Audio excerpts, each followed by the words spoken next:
If I look at the U.S. and I say, why is the U.S. going to grow continuously? Why might it uptick?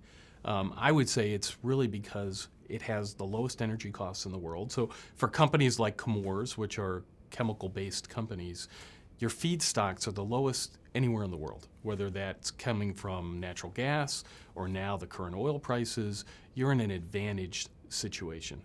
We, as Chemours, also have many of our assets sitting in the United States, which is a great advantage at this point in time, at least from the production side. We're in a very strange time right now, where you have energy costs at probably as close to all-time lows as they've been, which usually should fuel consumer confidence as well as consumer spending. We should see some elevation in the economy because of that.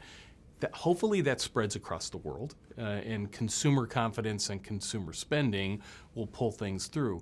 That even works for a chemical company like ourselves, because a lot of what we make is really aimed at a rising middle class in the developing parts of the world and a existing middle class in the developed parts of the world. We put together what we call a 5-point transformation plan. The transformation plan is really about how we guide ourselves through this period of time between now and 2017. And it's all about focusing on what we can control. It's about bringing our costs to the place where we need to be as a chemical company, not as the company we came from. It's about how we focus our investments on the areas where we can make the biggest impact, on the 3 businesses that really we are the world leader in. Our TiO2 business, where we're the largest and the world leader. Our fluoroproducts business, where we're the largest and the world leader. Our sodium cyanides business, which is really the world leader in the Americas. So from that standpoint, really focusing on those businesses. This 5-point transformation plan that we have has been a centering point for us. It's allowed us to focus on what's going to make this company better in the next 18 months.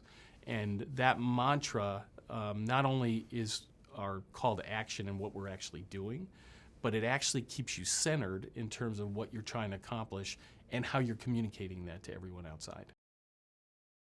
Our 5th point of our transformation plan is really enhancing the organization. And one of the centers of that is really moving to a different culture or different values.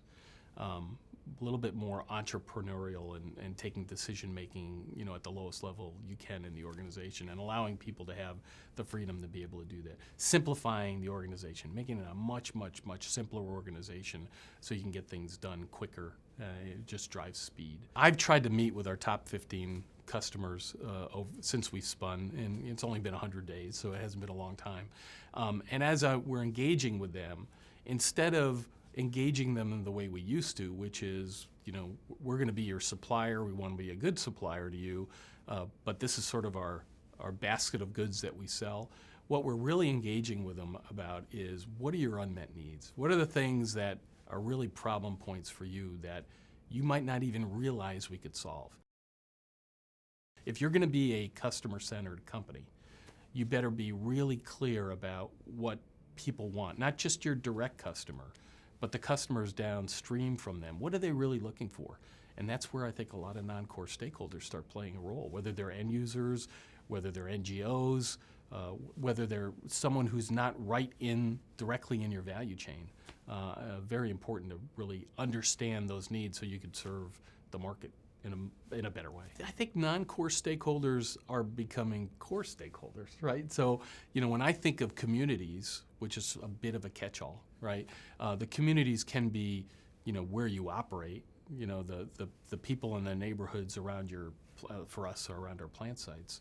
But they also are environmental groups that we want to make sure we understand where they're coming from and what they're thinking about.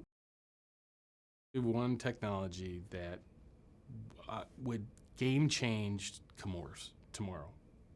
And that would be if you could, I'm not going to call it time travel because it's a little goofy, but if you can instantaneously travel. And so why do I say that? Because I think when we get face-to-face with our customers and we get to face-to-face with people, people understand the value of our company and people understand the value of our products.